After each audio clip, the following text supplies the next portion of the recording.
안녕하십니까. 스포츠 에피소드를 만들고 있는 닥터 우 TV입니다. 파리 올림픽이 막을 내렸습니다. 올림픽의 대미를 장식했던 올림픽의 꽃 마라톤도 피날레를 장식을 했습니다. 여자 마라톤 결승선을 제일 먼저 통과한 선수는 시판 하산 선수입니다. 에티오피아에서 태어났고 현재 네덜란드 국적을 가지고 있습니다. 또 이 선수가 대단한 것은 육상에서 중거리에 해당하는 1500m와 또 장거리에 해당하는 5000m, 1000m, 그리고 또 인간의 한계를 시험해보는 마라톤에서 출전해서 성적을 거뒀다는 것이죠. TV 중계에서 마지막에 아나운서가 다른 종목에서 메달을 딴 선수가 마라톤에서 우승한 예는 없다, 전무후무한 선수다라고 말을 했는데 그것은 좀 사실과 다르고요. 1952년 핀란드 헬싱키 올림픽에서 체코의 에밀 자토팩이라는 선수가 있었습니다. 이 선수는 육상 5000m와 그리고 1000m 그리고 마라톤에 출전해서 모두 금메달을 딴 육상의 영웅과 같은 선수고 또 이 선수가 인간 기관차라는 별명을 얻을 정도로 달리기에서는 굉장히 탁월한 선수인데, 근데 이제 1952년이라고 하면은 이 스포츠가 여러 종목이 있는데 여러 종목을 세분화해서 좀 그 훈련 방법도 다르게 하고 또 식사 전략도 다르게 세우는 그런 스포츠 과학이 접목되어 있는 그런 시기는 아니었던 것이죠. 그래서 지금의 상황과는 좀 사뭇 다른 상황이라고 볼 수가 있겠습니다.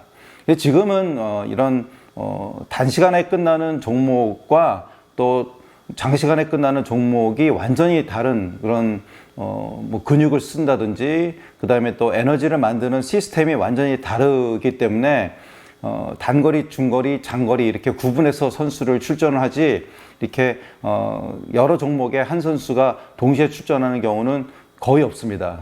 근데 이제 하산 선수의 예는 상당히 특이한 케이스라고 볼 수가 있겠습니다.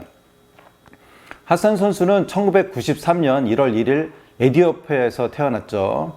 그리고 15살 때 네덜란드로 이민을 가게 됩니다. 근데 이제 정식적인 절차를 밟은 이민이 아니라 난민 형태로 이주하게 됩니다.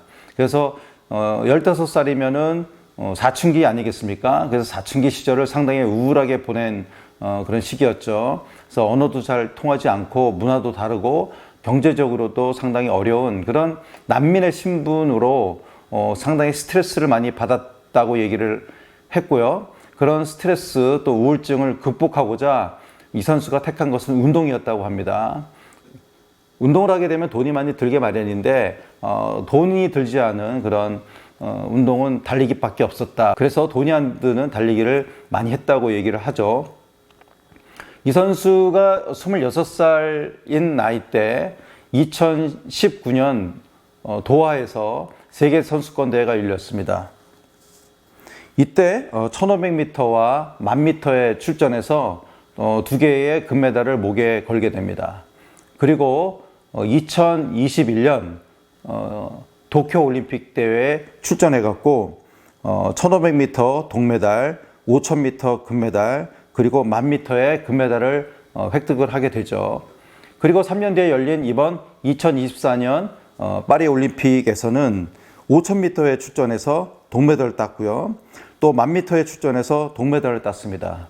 그리고 1000m에 출전해서 동메달을 딴 지 불과 하루 만에 이 마라톤에 출전해서 금메달을 따게 됐습니다.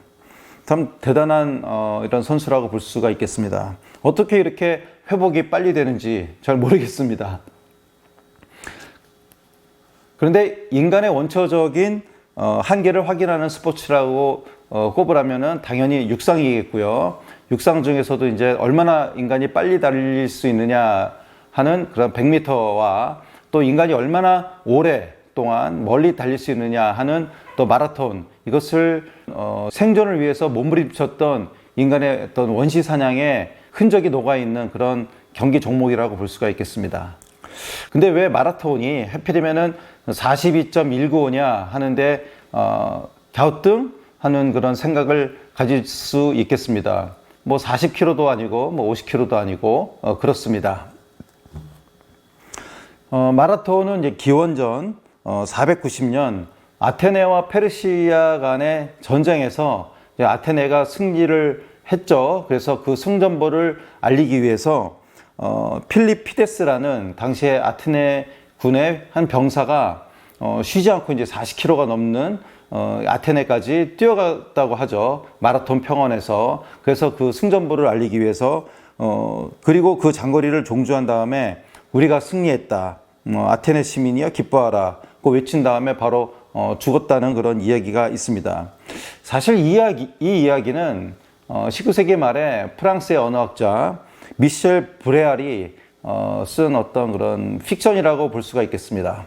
그 배경을 알아보기 전에 올림픽이 이제 왜 다시 부활됐는지부터 한번 알아보면은 여러분 다 아시다시피 프랑스의 피에르 쿠베르탱이 근대 올림픽을 부활시켰다고 알고 있죠.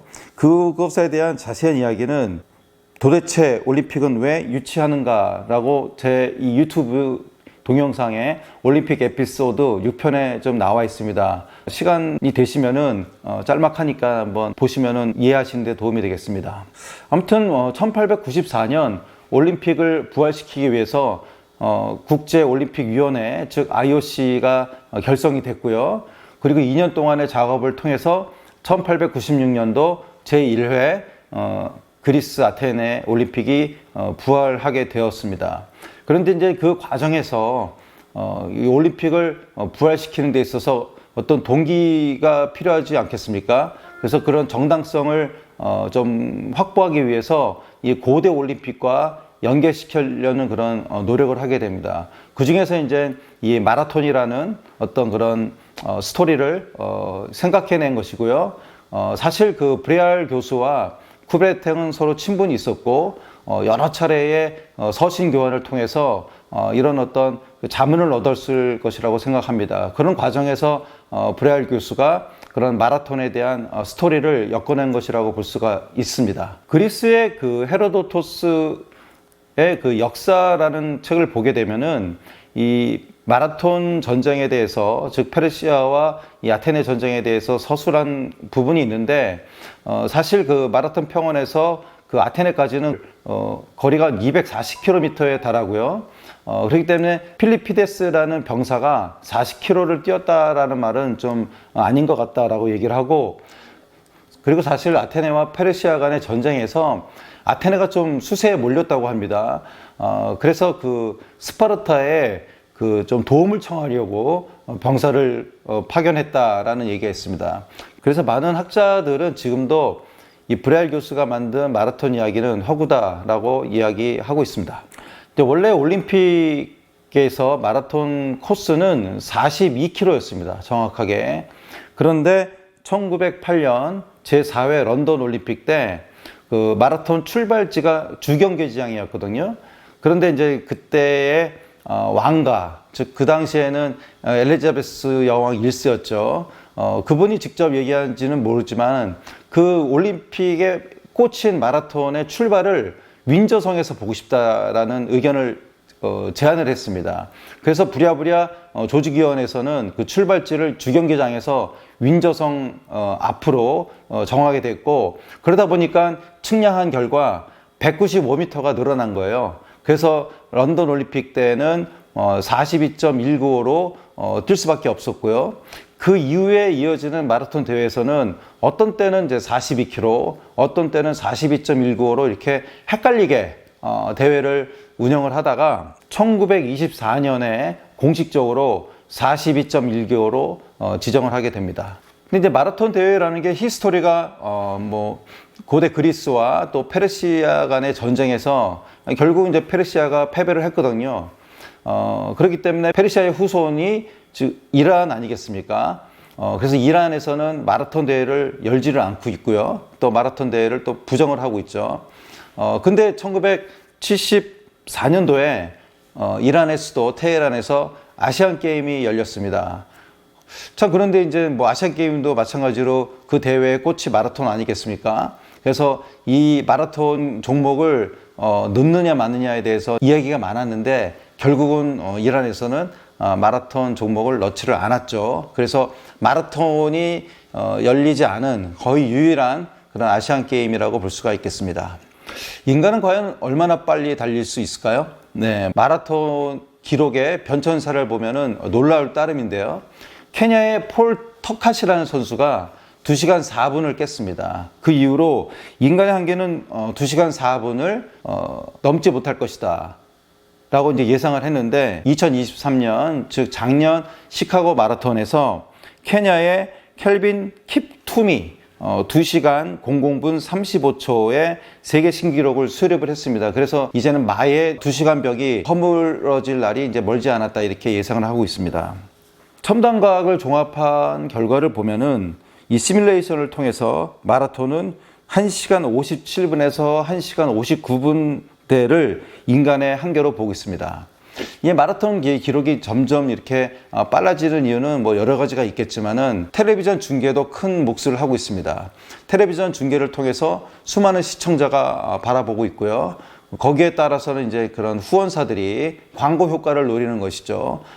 그렇기 때문에 그 마라톤 신기록을 달성한 선수한테는 어마어마한 스폰서가 달라붙게 되고, 그 다음에 명성과 더불어서 막대한 부를 누리게 됩니다.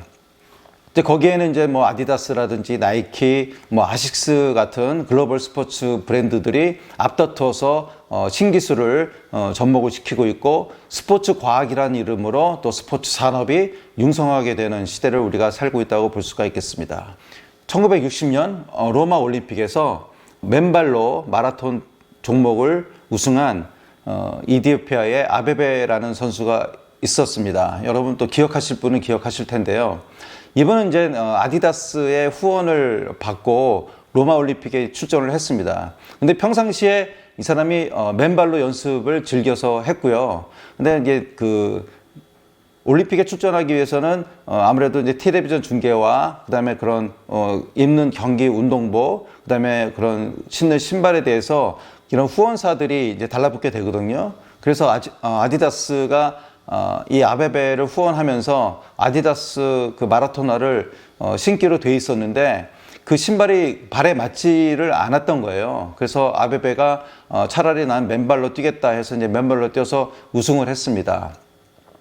4년 뒤에 1964년도에 도쿄에서 올림픽이 열렸는데, 그때 이제 아베베가 맨발로 뛸 것이냐, 과연 그러면 뭐 아디다스 신발을 신고 뛸 것이냐, 이런 이슈가 있었는데 결국은 아식스가 손을 들었죠. 아식스에서는 에티오피아의 왕실까지도 이렇게 로비를 하면서 결국은 아베베의 발에 아식스의 마라토너를 신겼습니다. 그리고 우승을 하게 됐죠.